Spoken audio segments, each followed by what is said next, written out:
Content warning. The following video contains material that may be harmful or traumatizing to some audiences. Viewer discretion is advised. You have been warned. Hello to all. I know I look a little bit scary, but, I just wanted to get into the role of the big bad wolf. So, here we are. So, I was supposed to record a vlog on the differences in the stories of Little Red Riding Hood. And that's what we're going to do today. So, I just want to dispute any of the claims that said that I was a bad character, mainly because I'm not. I'm just a wolf. I'm just trying to live my life, and people just want to misconstrue my actions as seducing an innocent young girl. I don't see it that way. If anything, I see it as a young, talented entrepreneur, bachelor, trying to find his way in this new world. Now, yes, I do get sniped by a hunter in most of the stories, or I get my belly sliced open, but we don't need to be talking about that. If anything, we need to talk about that conniving little girl who is the protagonist of the story when I should be. I just think that the correlation that a lot of these stories have with biblical and theological viewpoints, like that of being a person who is destined to sin, who falls into the trap of the devil, that being the big bad wolf. But I mean, look at me. Am I so big and bad? No. If anything, I'm the next Victoria's Secret supermodel. I am the next top model here, and people just don't want to appreciate my beauty and my simplicity. And if anything, we should be celebrating that beauty and simplicity right now in this day and age. Because when are you going to find a dashing wolf like this again? Never. So, take a look while you can. I would like to say, though, that the viewpoint that Little Red Riding Hood is put into these deadly situations all because of her choosing a wrong path are very asinine. For the lack of a better word, they're asinine. They are, just destructive to the childlike wonder and whimsy that comes along with being a kid. When you're that age, you just don't seem to listen to your parents, or you want to rebel, and it's perfectly fine that she did that. But the stories and the narratives where she ends up and dies, and there's this moral lesson of, oh, well, she should have listened to her mother and stayed on the beaten path. Well, how about you? Can't say that. How about that? How about them apples? How about you stay on your beaten path, Cindy, Melissa, Larry, whatever your name may be. I just want you to know this right now. She has no fault in this. She is a child. She is a child. Because rate 1 through 10, if you were a child, would you go off the beaten path to go pick up some flowers, maybe go stare at a butterfly or not? Would you? 10 times out of 10, you would say yes. And you know what? You can't even be angry or apologize for that, because in this day and age, we need to stop blaming children for their faults. They are children. They do not have the prefrontal cortex developed completely to even say that they are, I'm making the decision. Just don't blame me. Don't shoot the messenger for the big bad wolf. I am the wolf, as you can tell, glamorous in all of his beauty. But just don't blame me. I have nothing to do with it. And to those freaks and sickos who are making the stories about me having sexual affairs with a child, or a version of Little Red Riding Hood that is not a child but still has the ability to choose and has a say in the acts of intimate relations, you need to be in jail for a very, very long time. But, most of those people are dead because it was 18th century, 17th century type of stories. So y'all should be on the lookout, because my lawyers will be involved and I will be copywriting striking all of you. Because there's no point that I, myself, should be fabricated into a lie where I am put into a situation where I am the benefactor and the sole proprietor to a sexual interaction. You guys need to get it out of your head. I am not a sicko and I am not a freak. So, thank you. Back to the discussion of the difference in the tales along the years. I really enjoyed, I think it was the Gaelic one of Little Red Riding Hood, and another one where she has a sexual interaction with the wolf, but you know, what are we going to do? But she goes in and she gets seduced by the wolf. So, you know, here we are again with the seducing. But she does a striptease. Well, you know, she does a striptease. And she slowly takes off every article of clothing. And then, you know, I don't know if it was before or after this, the striptease, but she eats her grandmother by eating meat that is from her flesh and then drinking wine that is from her blood. And I thought that was a really good correlation, and it ties back into the theological and biblical aspects that can be found in Little Red Riding Hood, that of being seduced or being swayed into a decision and befalling temptation, whether that be for hunger or for the gain of another. But I think that is another really good, you know, fact to bring up in the deeper understanding of Little Red Riding Hood, because there are layers to this story, whether you like it or not. And it is your decision to really look into these layers. And once you find these little pieces from other stories or other collections that fall into like the home invasion, I think is the way that it's said on the perusal type of stories, or not home invasion. It was animal protagonist or something like that, where they have like obviously an animal protagonist. But these types of stories, even though they have been misconstrued into giving a moral standing in the story, there is a sense of comedic relief that did come with them in the early ages, or a sense of like, not even just cautionary tale, but like, hey, there are, you know, these big bad wolves, which, hey, I'm not, it's 2025, come on guys, calm down. But like there are these scary villainous monsters that we really don't know their intentions with. So you should be on the lookout and do not get deceived by an animal.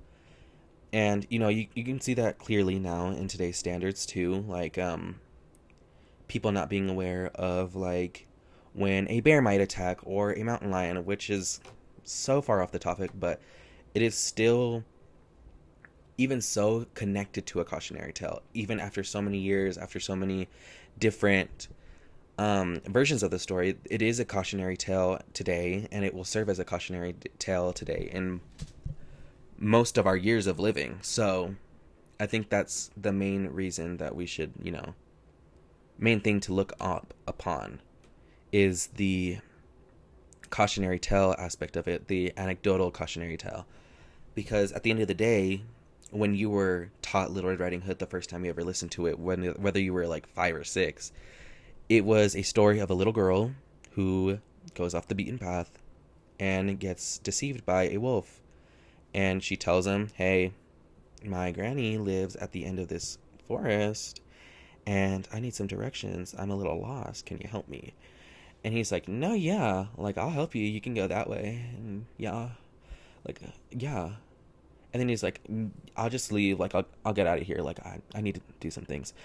And, you know, Little Red, you know, Little Red, you know, she's just, daring, courageous, and all this other stuff. So she makes it to her little granny's house. But without knowing it, the wolf gets into little old granny's house, gobbles her up, literally like mukbangs her on the spot, and devours her. But she does not die. It is literally vor content because she does get stuck in his stomach. But then me, the big bad wolf, poses as Miss Granny Girl and, you know, is like, I'm going to play a trick on this little girl. And she's gonna fall for it, obviously. Like, she's stupid. She's gullible. So what's going to happen if I don't get the ability to, you know, trick this little girl into thinking that I'm her grandmother? So she pulls up and she says, oh, Granny, what big eyes you have. And I, in my, understanding of the world, I say, well, the better to see you with. And then she begins to like berate me with these insults and comments, and I just don't understand it. She says I have big feet. She says I'm hairy. She says I have fat ears. And, she just says I have long arms. She says I'm built like Slenderman and the Babadook. And I just, in my personal opinion, I felt very attacked. So in that moment, I decided to drop the facade and, get back at her. Because one thing about me is that I'm going to get my get back. So that's just how it is. In this day and age, the big bad wolf is going to get his get back. Whether that be blowing down your house, huffing and puffing. Because get this, I will huff and puff. You may not think that I'm going to huff and puff, but baby, I will. I will huff and puff. Whether you like it or not. And I will eat your grandmother again. Because guess what? She was delicious. She may be pruny, but baby, that meat was good. And you know what? Maybe it did taste like a Five Guys burger straight out of bed. She tasted like that. Maybe she did taste like she lathered herself in garlic aioli. But you know what? I'm not going to blame and shame an old woman because we respect women in this house. Except for that little red girl. Because you will not get one on me.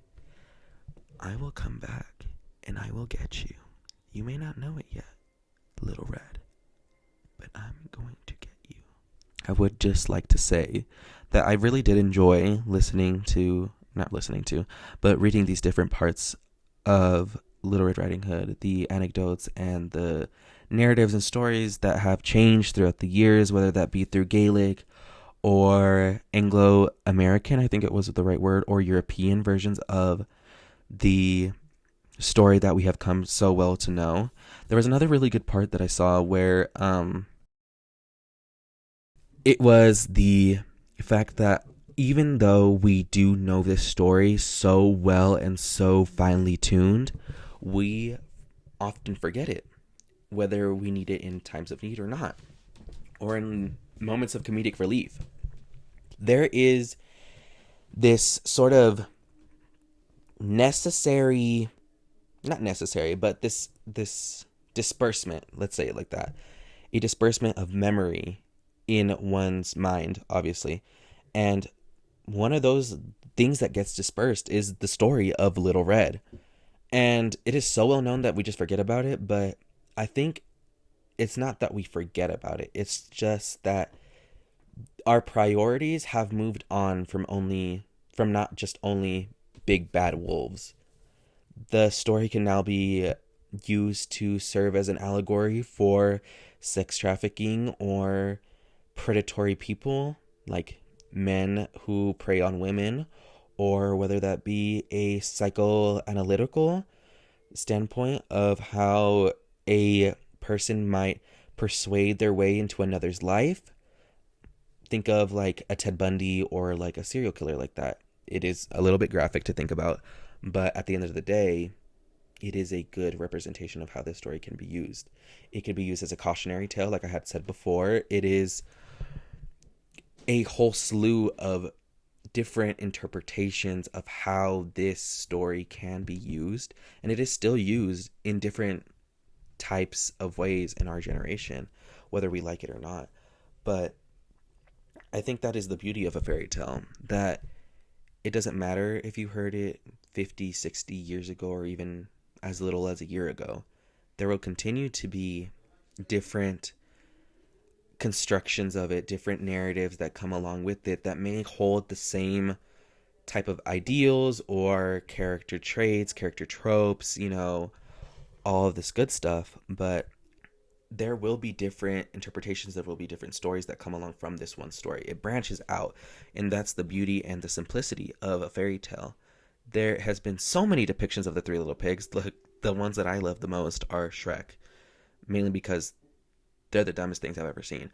But another one could be Pinocchio, Shrek too, because he was in Shrek, or the Gingerbread Man, or the Three Blind Mice, Princess and a Pea.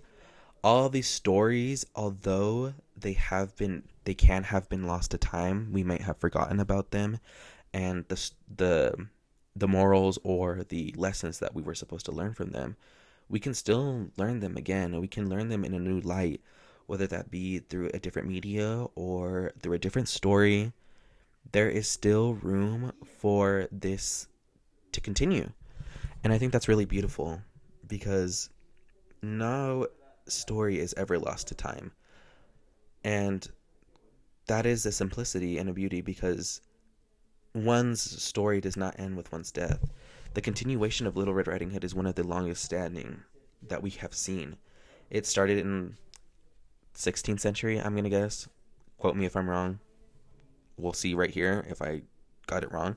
But, it's just, I think it's a great observation of how stories and oral traditions can continue and last through decades, centuries, millennia, because with renovations and innovations of everything, there will continue to be Little Red, whether we like it or not. But anyways, back to that little red girl. I'm going to get her because not only did she snatch like the side of my nose. Do you see that right there? How to get Botox. And not only did she remove the color from my neck and my ears, she slapped me so hard that I did lose color. But she stole my fire fit. Like, no one has ever like had a fit like mine. No one's ever like, had my body type and like really just known how to like really do like a fit like mine. So I just think it's like really crazy that she comes along with her Little Red Riding Hood and decides that she's like the best thing in the world, when in reality I was the blueprint for her. Like, I am the original person. And one thing I would just like to add on top of that, she said that I had big feet, and you guys can comment down below, but what do we think? Hold on. What do we think about my big feet? Because I spent a lot of time in this. And, not many people can get into this. Like, I'm wearing Louis Vuitton right now. I have Balenciaga on the feet. Like, I have some Chanel on the hat. It's just a really great and differing society that we live in now. Not only do I need to deceive people now, but I can just live my life lavishly without the fear of having someone ruin it. So, yeah. So, what now? Like I said before, I think the different interpretations, whether that be Mother Goose, Brothers Grimm, the Gaelics, Anglo-American, I think all of these different interpretations of Little Red do have their similarities and differences. Through time, we have seen how these stories have sustained, time, obviously. And I think that is really beautiful. Someone told me I look like Smile Dog, and also like a really scary version of Mickey Mouse. So, yeah, I can give you a glimpse of that maybe at the end of the video. A little glimpse into the scary Mickey Mouse. But I think that might be it for the video. I think I have to post an actual link to this. So